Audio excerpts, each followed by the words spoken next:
ഇടുക്കിയിലെ മാങ്കുളത്ത് വനംവകുപ്പും നാട്ടുകാരും തമ്മിലുണ്ടായ സംഘർഷത്തിൽ DFO ഉൾപ്പെടെയുള്ള ആളുകൾക്കെതിരെ കേസെടുത്തു. ജനപ്രതിനിധികളെ മർദ്ദിച്ചെന്ന പരാതിയിലാണ് നടപടി. പ്രതിഷേധത്തിൽ പങ്കെടുത്ത നാട്ടുകാർക്കെതിരെയും കേസെടുത്തിട്ടുണ്ട്.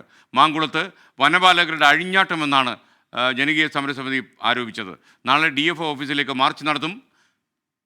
വളരെ നിഗൂഢമായ രീതിയിൽ ഇവിടെയുള്ള ഫോറസ്റ്റ് ഉദ്യോഗസ്ഥന്മാർ ഇവിടെ വനവൽക്കരിക്കുന്നതിന് വേണ്ടിയിട്ട് മലയോര ഹൈവേയുടെ കോടതിയിൽ നിന്ന് പ്രതികൂലമായിട്ടുള്ള വിധി സമ്പാദിക്കാൻ വേണ്ടി ജനങ്ങൾക്കെതിരായിട്ടുള്ള വിധി സമ്പാദിക്കാനായിട്ടുള്ള ഹിഡൻ അജണ്ടയോടുകൂടി അവർ പ്രവർത്തിക്കുന്നുണ്ട് എന്നാണ് നമുക്ക് മനസ്സിലാക്കാൻ പറ്റുന്നത്. മാങ്കുളത്തിൻ്റെ വികസന സ്വപ്നമായ മലയോര ഹൈവേ ഇല്ലാതാക്കുക, രാജപാത അടപ്പിക്കുക, ഈ സംക്ഷിപ്ത വനഭൂമി വിജ്ഞാപനത്തിൻ്റെ മറവിൽ മാങ്കുളത്തെ പട്ടയമില്ലാത്ത സ്ഥലത്ത് ജീവിക്കുന്ന 1000-ഓളം കുടുംബങ്ങളെ കുടിയിറക്കി മാങ്കുളം പഞ്ചായത്തിനെ പൂർണ്ണമായി വനംവകുപ്പിൻ്റെ അധീനതയിലാക്കുക എന്ന വനംവകുപ്പിൻ്റെ അല്ലെങ്കിൽ അന്താരാഷ്ട്ര UNDP പോലുള്ള അന്താരാഷ്ട്ര ഏജൻസികളുടെ ഗൂഢ ഉദ്ദേശത്തിൻ്റെ ഫലമായാണ് മാങ്കുളത്തെ ജനങ്ങൾ ഇത് അനുഭവിക്കുന്നത്. ഇനി എന്തായാലും വനം വകുപ്പിൻ്റെ ഈ വനരാജ് മാങ്കുളത്ത് നടത്താൻ ഈ നാട്ടിലെ ജനങ്ങൾ സമ്മതിക്കില്ല. ഞങ്ങൾ ആ കാര്യത്തിൽ മാങ്കുളത്തെ കർഷകർ തെരുവിലിറങ്ങാൻ തീരുമാനിച്ചു.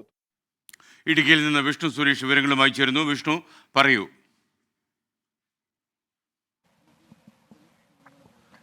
SKN Perumbankuthu watch tower Mankulam panchayat നിർമ്മിച്ചതാണ്. അതുമായി ബന്ധപ്പെട്ടുള്ള തർക്കമാണ് ഈ നാട്ടുകാരും വനംവകുപ്പുമായിട്ടുള്ള പരസ്യ പോരിലേക്ക് എത്തിയത്.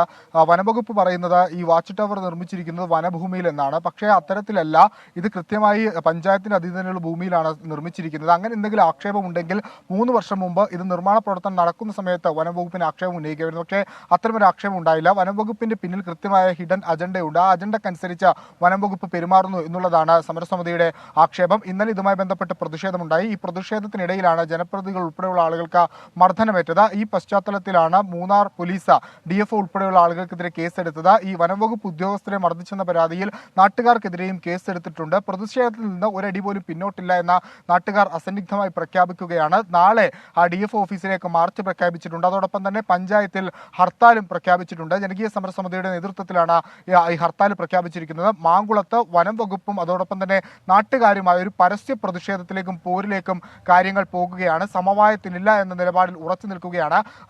വനരാജ് നടപ്പാക്കാൻ വേണ്ടി വന ഉദ്യോഗസ്ഥർ അല്ലെങ്കിൽ ഈ ഫോറസ്റ്റ് ഉദ്യോഗസ്ഥർ ശ്രമിക്കുന്നു എന്നുള്ളതാണ് നാട്ടുകാർ ഉന്നയിക്കുന്ന ആക്ഷേപം. SKN. Okay, thank you.